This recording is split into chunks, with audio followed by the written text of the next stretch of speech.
মহানবী সাল্লাল্লাহু আলাইহি সাল্লামের আমলে বা তার আগে আরবের রাজনৈতিক ও ধর্মীয় অবস্থা। আরব ভূমি মরুবেষ্টিত হওয়ায় তা সর্বদা বহিঃশক্তির আক্রমণ থেকে নিরাপদ ছিল, ফলে এরা জন্মগতভাবে স্বাধীন ছিল। এই সময় আরবের দক্ষিণাংশে ছিল হাবশা সাম্রাজ্য, পূর্বাংশে ছিল পারসিক সাম্রাজ্য এবং উত্তরাংশের ভূখণ্ডসমূহ ছিল রোমক সাম্রাজ্যের করতলগত। সম্রাটশাসিত এইসব অঞ্চলের অধিবাসীরা সবাই ছিল ধর্মের দিক দিয়ে খ্রিস্টান, যদিও প্রকৃত ধর্ম বলতে সেখানে কিছুই ছিল না। মক্কা ও ইয়াসরিব সহ আরবের বাকি ভূখণ্ডের লোকেরা স্বাধীন ছিল। তাদের কোনো কেন্দ্রীয় শাসন ব্যবস্থা ছিল না, তবে তারা গোত্রপতি শাসিত ছিল। ধর্মীয় অবস্থা এ ব্যাপারে জানার জন্য কুরআনই বড় উৎস। সে বর্ণনা অনুযায়ী জাহিলি যুগের আরবরা আল্লাহর নৈকট্য হাসিলের জন্য মন গড়া উপাস্যসমূহ নির্ধারণ করেছিল। ইউনুস 10:18। তারা আল্লাহকে স্বীকার করত, সেই সাথে সুপারিশকারী হিসেবে অন্যদের উপাস্য মানত। আনআম 6:19। ঐতিহাসিক বর্ণনা অনুযায়ী তারা মূর্তিগুলোকে তাদের পূজিত ব্যক্তিদের রুহের অবতরণ স্থলসমূহ বলে মনে করত। মূর্তি পূজা তাদের আকীদা ও সমাজ সংস্কৃতিতে মিশে গিয়েছিল। যুগ পরম্পরায় তারা এই আকীদায় বিশ্বাসী ও রীতিনীতিতে অভ্যস্ত হয়ে উঠেছিল। যুখরুফ 43:22। তারা কাবা গৃহে মূর্তি স্থাপন করেছিল এবং হজের অনুষ্ঠানসমূহে পরিবর্তন এনেছিল। তাওয়াফের জন্য হারামের পোশাক নামে নতুন পোশাক পরিধানের রীতি চালু করেছিল, নইলে লোকদের নগ্ন হয়ে তাওয়াফ করতে হতো। কুরাইশরা মূর্তি পূজা করত, সেই সাথে নিজেদেরকে ইব্রাহিম আলাইহিসাল্লামের একান্ত অনুসারী হিসেবে হানিফ, একনিষ্ঠ একত্ববাদী বলত। এছাড়া তারা নিজেদেরকে হুমস, কাত্তিনুল্লাহ, আহলুল্লাহ ও আল্লাহর ঘরের বাসিন্দা বলে দাবি করত। এটা সপ্তির সিনি প্রবেশিকা 4:11 পৃষ্ঠা। সে কারণে তারা মুজদালিফায় হজ করত, আরাফাতের ময়দানে নয়, কেননা মুজদালিফা ছিল হারামের অন্তর্ভুক্ত এবং আরাফাত ছিল হারাম এলাকার বাহিরে, যেখানে বহিরাগত হাজিরা অবস্থান করত।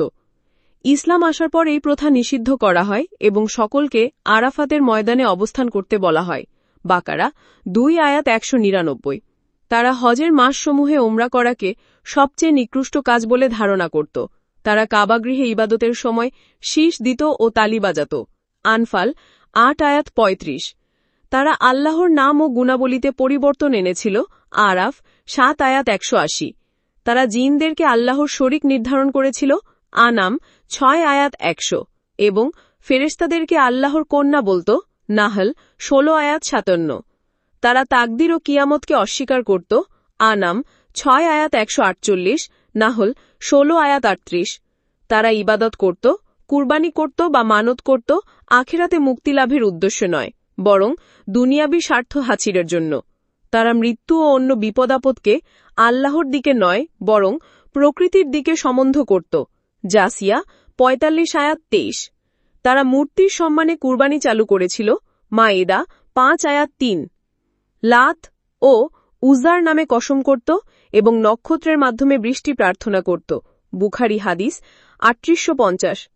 আরবদের বিশ্বাস ছিল যে প্রতি 13 দিন পর একটি নক্ষত্র পশ্চিমে অস্ত যায় এবং একই সাথে পূর্ব দিকে একটি নক্ষত্র উদিত হয়।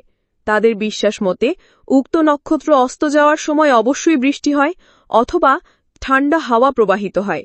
সে কারণ বৃষ্টি হলে তারা উক্ত নক্ষত্রের দিকে সম্বন্ধ করে বলত, আমরা উক্ত নক্ষত্রের কারণে বৃষ্টিপ্রাপ্ত হয়েছি।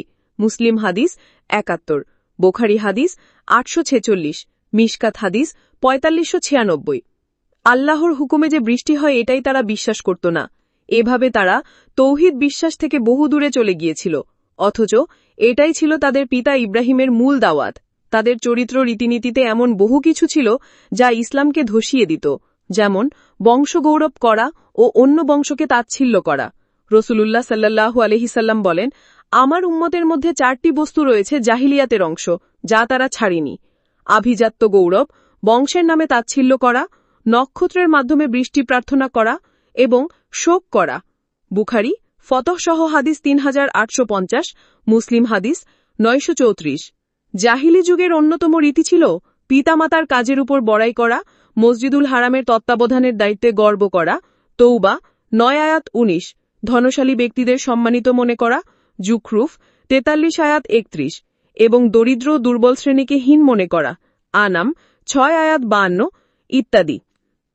পক্ষান্তরে অনেক জাহিলি কবির মধ্যে তাওহীদের আকীদা ছিল, যেমন মুআল্লাকা খ্যাত কবি জুহার বিন আবি সুলমা ও কবি লাবিদ বিন রাবিয়া প্রমুখ।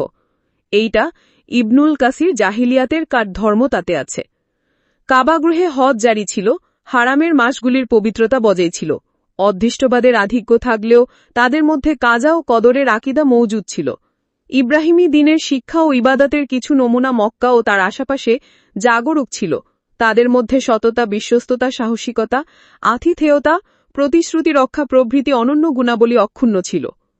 পরবর্তী পার্ট পেতে ও ইসলামিক গল্প শুনতে সাবস্ক্রাইব ফলো করতে ভুলবেন না। ভালো থাকবেন। আসসালামু আলাইকুম।